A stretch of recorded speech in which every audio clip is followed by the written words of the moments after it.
It's a very different subject actually, और OTT वगैरह पे तो डिफरेंट सब्जेक्ट्स टच हो रहे हैं, लेकिन अभी मेन सिनेमा में नहीं हुआ है touch, so it's a different subject. And yes we कहीं ना कहीं हम इस चीज़ के बारे में आई थिंक सोचने पे मजबूर हो जाएंगे, ये कि ये भी एक पहलू है। कहीं न कहीं ये है कि वुमेन के चरित्रों के ऊपर बात बताई जा रही है इसके अंदर, तो इसके बारे में आपका क्या कहना है? मतलब अगर आदमी करे तो वो सही और औरत करे तो उसके ऊपर एक इल्ज़ाम लग जाता है, क्या कहना चाहोगे? एब्सोल्युटली राइट, और यही थिंकिंग बदलने के लिए मुझे लगता है इस तरह की मूवीज़ जैसे ये बनी है अब और भी आएंगी, सो दैट ये चीज़ जो है ना, हम कहते तो हैं इक्वालिटी इक्वालिटी, लेकिन क्या सही सेंस में आज भी, सही मायने में आज भी इक्वालिटी है? So this puts a question mark that is it there, और नहीं है तो होनी चाहिए। पर आज भी ऐसे कुछ मर्द हैं जो ये सब चीज़ों को नहीं समझते और बहुत ज़्यादा छोटा समझते हैं, उन मर्दों के लिए आप क्या मैसेज देना चाहोगे? शायद इस तरह ये मूवी देखने के बाद डेफिनेटली जिन्होंने देखी होगी वो समझे होंगे, but what I feel is कि आदमी नहीं समझते, so we need to communicate it to them in some way और द अदर, क्योंकि वैसे भी बोला जाता है ना कि men are different from women, हम लोग बहुत अलग अलग होते हैं दोनों, सो अपब्रिंगिंग भी हमारी अलग होती है, so I think everything needs to be communicated to them, और नहीं कम्युनिकेट करेंगे तो शायद उन्हें कभी पता ही नहीं चलेगा। Thank you so much, thank you. Thank you.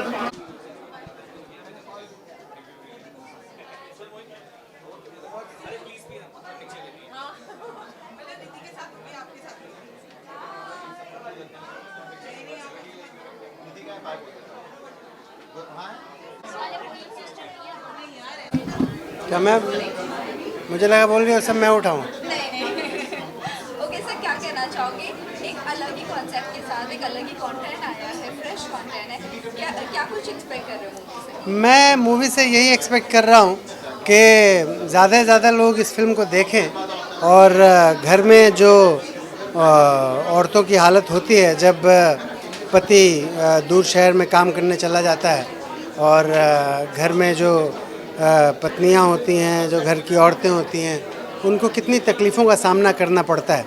तो इस इशू को, इस बेहद सेंसिटिव इशू को लोग समझें, उसको एक्नॉलेज करें और उस पर कुछ काम करें। यानी जो पति हैं जो अपनी पत्नियों को छोड़ के चले जाते हैं और 6-6 महीने, 1-1 साल, 2-2 साल नहीं आते हैं, तो उनको ऐसी हरकत नहीं करनी चाहिए, अपने आप को सुधारना चाहिए इंसानियत के नाते।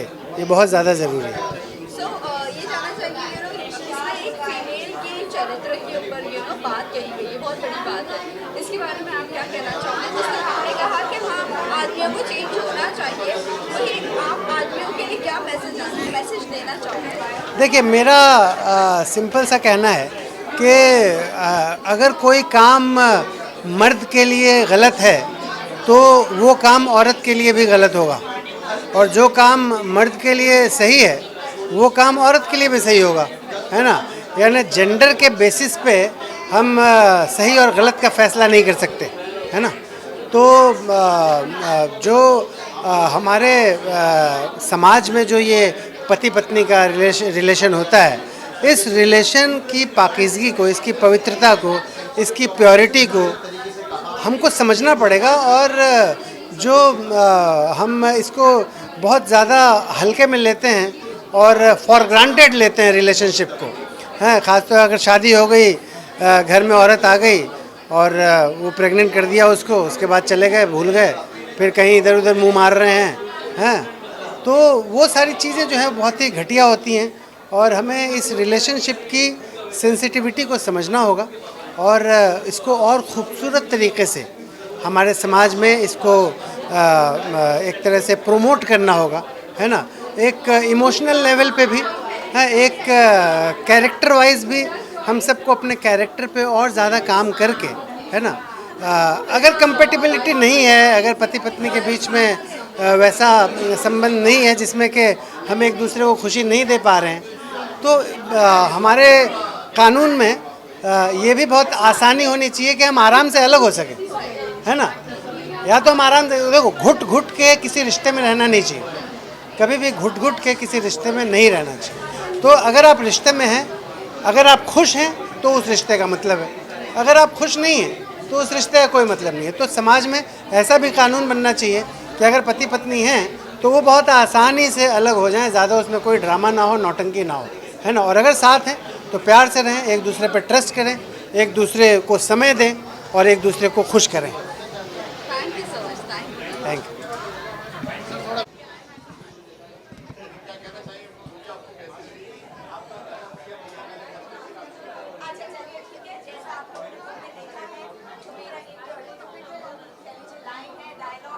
तुम यहाँ पे खड़े रहो, बूम लेकर मैं वहाँ से आर्टिस्ट लेकर आती हूँ। हाँ ना।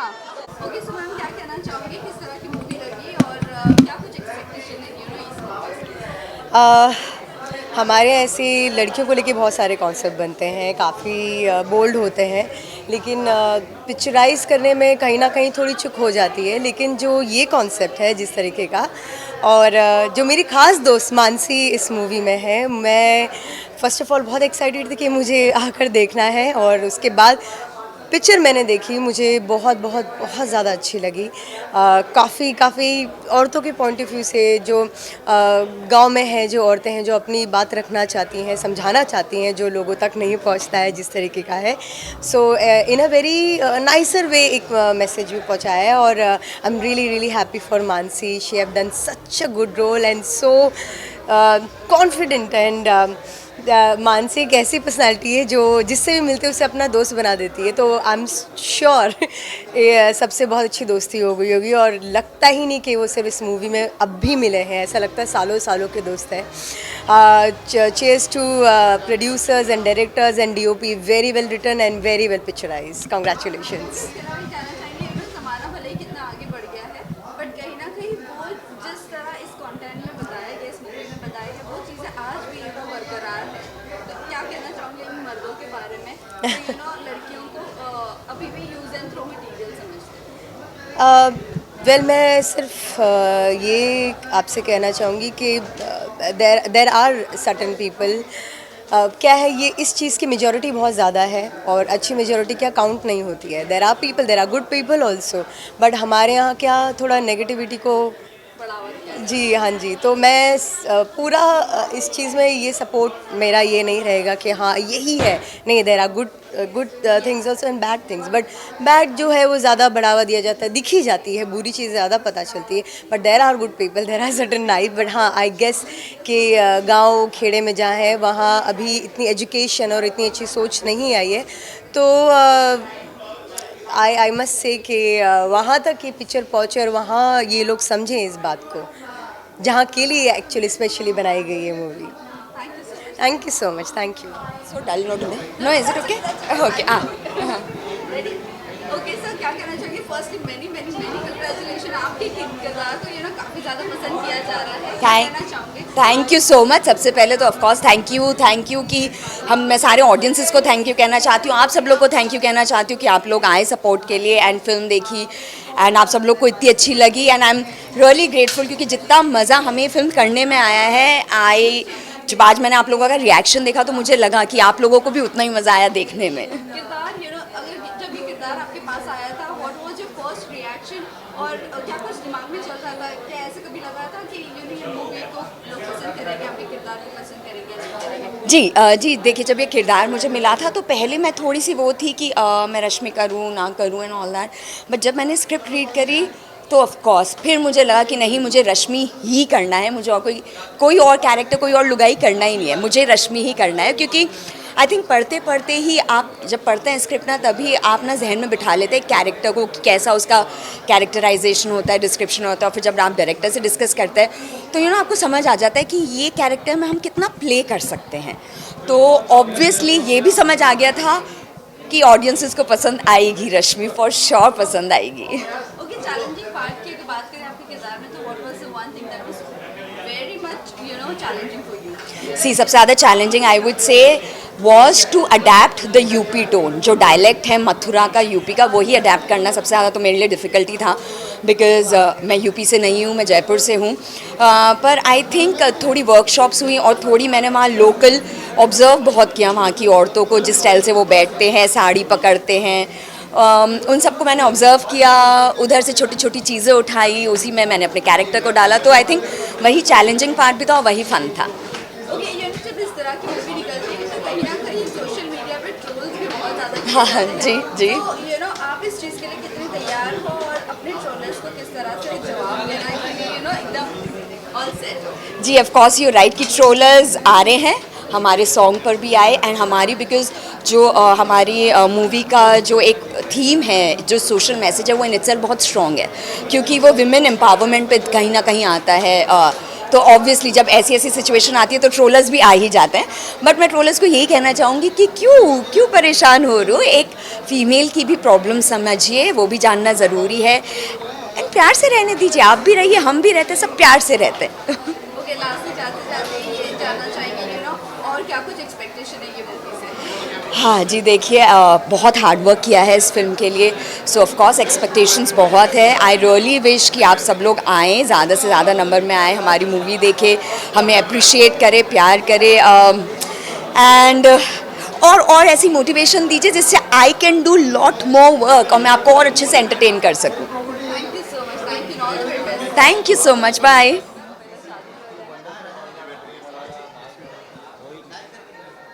ओके, सो फर्स्टली मैंने कंग्रेचुलेशन मूवी के लिए क्या कहना चाहूँगी, क्या एक्सपेक्ट कर रहे थे कैसी लगी और कितनी पसंद की जाएगी, क्या कुछ। Thank you for your wishes. मैं एक्चुअली नहीं एक्सपेक्ट करी थी, लोग इतना हंस रहे थे, साथ में सीटियाँ बज रही थी और तालियां बज रही थी and people had not expected, because मेरा जो कैरेक्टर मुझे और रूप में देखा गया है वो बहुत ही टिमिड, शांत स्वभाव वाले कैरेक्टर की तरह देखा गया है, इनोसेंट कैरेक्टर की तरह देखा गया है। पर इसमें चार लुगाई में जो मेरा कैरेक्टर है उषा का, वो अथॉरिटिव है और कंपोज्ड है और बहुत मैच्योर कैरेक्टर है। तो जिस तरीके का वो कैरेक्टर, वो ऐसा लोगों ने सोचा नहीं था। तो मेरा वो परफॉर्मेंस देके मेरे जो को एक्टर्स, जो मेरे फ्रेंड्स आए हैं, वो लोग बहुत शॉक्ड थे एंड देवर लाइक उन्होंने बहुत तारीफ़ की, मुझे अच्छा लगा। So I am really happy, it's a big day for me. Okay, so when you were approached about this character or about this movie, what was your first reaction and first word came to your mind? Honestly, when I listened to this entire story and the character, this was very content driven and performance oriented role, and I always choose my characters with the performance. तो definitely थोड़ा सा bold था मेरे लिए, but I am not okay doing bold stuff, but थोड़ा सा जहाँ पे स्टोरी का रिक्वायरमेंट है उतने हद तक I tried doing it and I felt it went well and audience accepted me and मुझे लगता है मैंने सही डिसीजन लिया to do this So character. as you said, you are not very much comfortable with the bold characters. yeah. So what was the one challenging part for you in this character? I had a scene with the husband, because husbands ka way of punishing their wives in the village is to take it out on the bed. So I actually cried after that scene. I felt very this thing ki ऐसे कैसे like I never done it. Although the director Mr. Prakash Saini, our cinematographer, only two guys were there and they made it very comfortable for me as an artist, and my co-actor was also quite decent. तो था वो बहुत छोटा सा bit, but as a person, as an actor, I felt what did I do, मतलब मुझे थोड़ी सी ऐसी फीलिंग आई थी and I was not comfortable. Okay, so that was a challenging part. Yeah, it was very challenging. More than that, shooting in a village was very challenging. I belong to a village. I have my ancestors, my grandparents from a village. I've stayed there for holidays, but shooting as a gaon wali was very challenging. And when I was there, whenever I was shooting in a chhat terrace, तो सारी आसपास की औरतें नंदिनी नंदिनी चिल्लाती थी, उनको शांत कराती थी मैं, मतलब that was very overwhelming, so much of love in the village also. And अभी तो वो लोग बहुत एक्साइटेड होंगे, उनके गांव की पहली फिल्म शूट हुई है, हमने रियल लोकेशंस में जाके शूट किया है, हमारे पैर फट गए थे, हम खेतों में दौड़े हैं, घास काटी है, हमने सब काम किया है। So that means you have personally enjoyed. I personally enjoyed every evening. I was invited for चूल्हे की रोटी from some house or the other, so it was very very heart touching. Okay, इसके अलावा किरदार की अगर बात करें तो जिस तरह आपने कहा आपके फ्रेंड्स ने उनको काफ़ी ज़्यादा पसंद आया, आपको पर्सनली कितना पसंद आ रहा है आपका किरदार? मुझे भी अच्छा लगा है, मुझे उम्मीद नहीं थी स्क्रीन पे इतना अच्छा निकल कर आएगा। और जैसा मैंने कहा, कैरेक्टर बहुत कंपोज्ड है, वो आँखों से ही बोलता है और सब समझ जाते हैं इशारों में। सो आई नेवर थॉट कि वो इतना अच्छा निकल कर आएगा। So I am looking for better work and performance oriented roles in the future. So I believe this work brings me good work. Okay, last ये जानना चाहिए जब इस तरह के सीन्स बोल्ड अगर कैरेक्टर होते हैं तो कहीं ना कहीं ट्रोल्स भी बहुत सारे आते हैं। So are you ready for that see trolls अच्छी चीज़ों में भी आते हैं, बुरी चीज़ों में भी आते हैं, and as an actor you should be okay for all kind of reviews, and I believe it there was nothing vulgar in the film. एक वल्गर एंड बोल्ड के बीच में एक थिन लाइन होती है which I didn't cross. So I feel I did justice to the character. जितना intimate उनको दिखाना था, that was the requirement of that character and the scene. Otherwise वो ऑडियंस को समझ नहीं आता कि how desperate the village women are because they're deprived of love for 4-5 years. So technically I don't care about the trolls.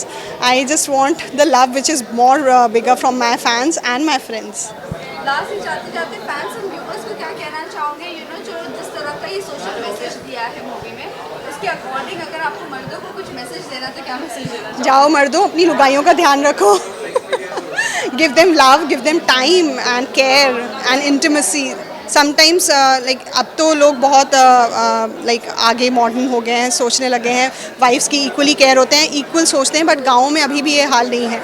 उन लोगों को cattle की तरह ट्रीट किया जाता है. They are just treated as baby making machines and taking care of the in laws, and they are just coming once in 5 years and just doing their job and going. So I believe it's a very big message for all the men out there that go and take care of your women. They are deprived of love. Thank you so much. Thank you so much. Thank you for watching. Thank you so much.